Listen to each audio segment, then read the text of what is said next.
So, of course, Estonian position is clear that Ukraine position and future will be in NATO, but probably it doesn't happen right now.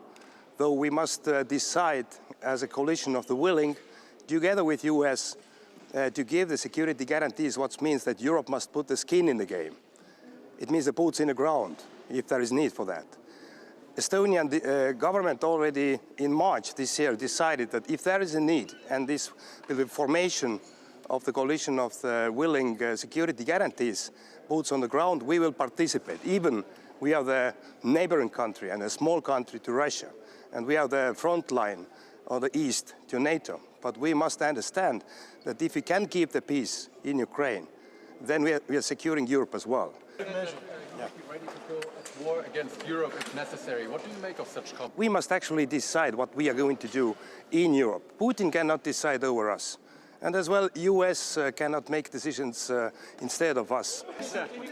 How can you make sure that the US is seriously taken? We have lots of leverages. We need to support Ukraine, but you're right. We don't know exactly what is happening in Moscow and during these negotiations. Let's hear our Ukraine friends.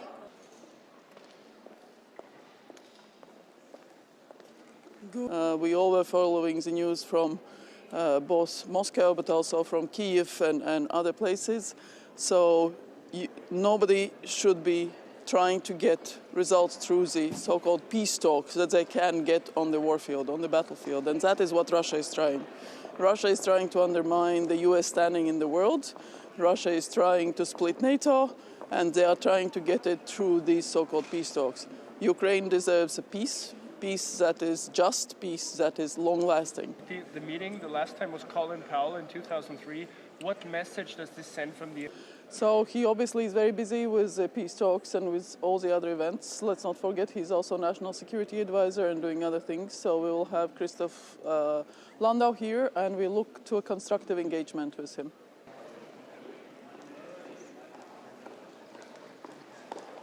Norway today will announce an additional $500 million for Pearl programs, distributed in 2 packages, one together with Germany and Poland and one together with Germany and the Netherlands, because this is really a moment to ramp up support for Ukraine.